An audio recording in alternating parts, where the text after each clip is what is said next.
The gospel this evening can be found on page 1230 in the Bible. The gospel is from Luke, beginning with, it's on chapter 21, beginning with verse 25, page 1230. The Lord be with you. And with your spirit.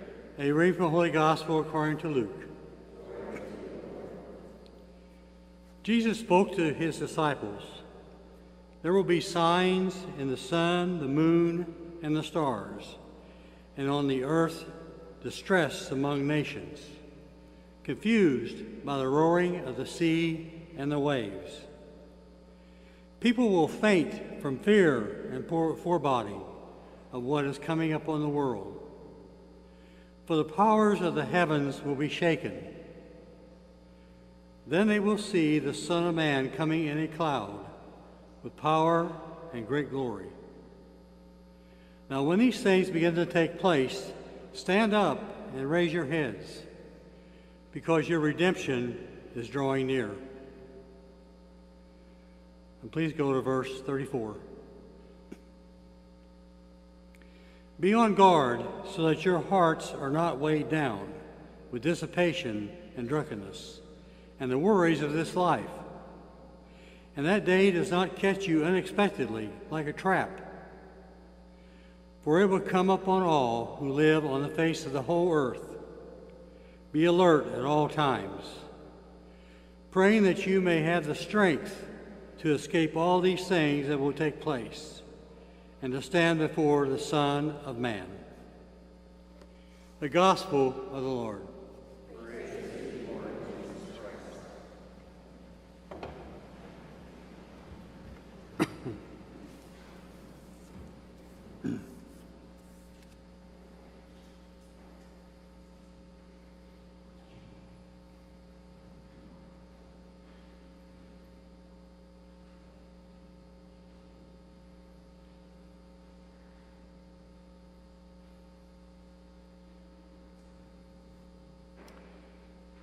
There was this story told to me, and I'm not sure just how true it is, but it concerns Father Martin and Father Jay. They were on a little fishing trip. They stopped by, started to fish on the side of the road. They thoughtfully made a sign saying, "The end is near. Turn yourself around now before it's too late." And they showed this to each of the passing cars. One motorist who drove by, he didn't appreciate the sign, and he shouted at them, "Leave us alone, you religious nuts." Well, all of a sudden, they heard a big splash. And Father Dave and Father Jay looked at each other, and Father Dave said, "Maybe we should have just said bridge under repair instead."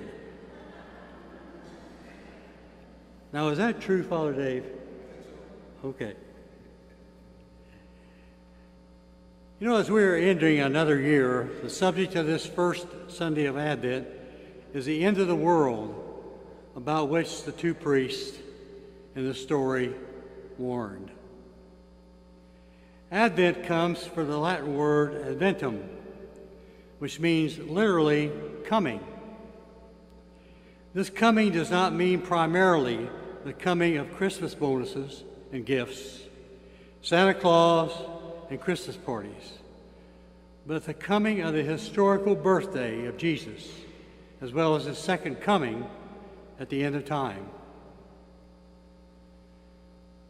According to the Gospel of St. Luke this evening, the signs in the sun, the moon, the star, and the gathering clouds, and the shaking of powers in the heavens constitute the scenario of the second coming of Jesus Christ.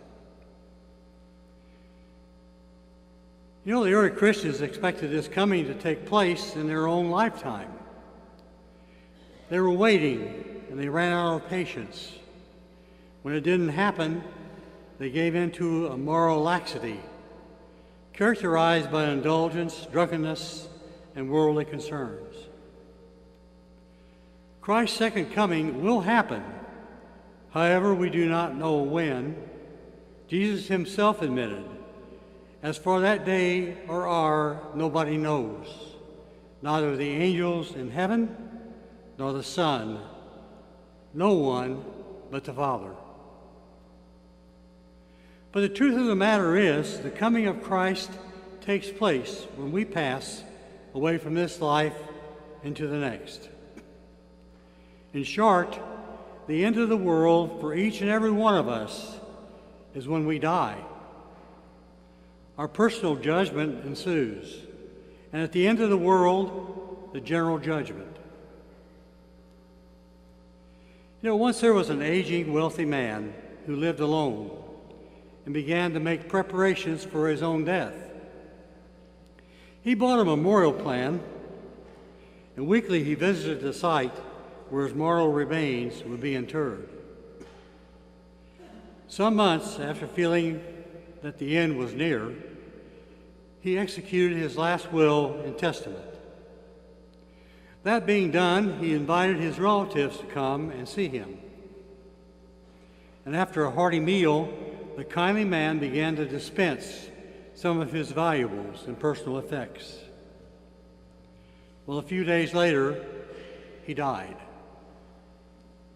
This man made provisions indeed, but it was for his body and none for his soul.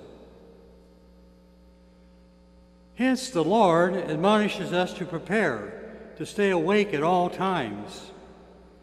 It will go well with these servants whom the Master finds watching on his return, he teaches. Living wisely is looking ahead.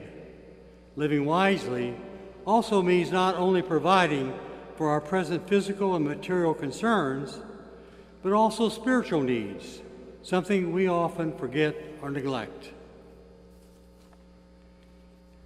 Making spiritual provisions means being faithful to our vocations, whether we are married or single or religious. It means living according to God's will, not living in sin or wrongdoings. It also means the faithful performance of our duties and obligations pertaining to our different vocations. Finally, part of spiritual preparation is to enrich our life with good works. This is very clear from Christ's teaching in the parable of the Last Judgment, when he said, "When I was hungry, you gave me to eat. Thirsty, and you gave me to drink. Sick and in prison, and you visited me. Enter the kingdom of heaven." This Advent, let us begin to live in such a way that when the Master does return, as this Sunday's Gospel reminds us, we may not have cause to regret. A life well lived today makes every yesterday a dream, and every tomorrow a vision of hope. Let us take a moment now with the Lord and ask the Lord to help us to be vigilant and focused in life and in death. Amen.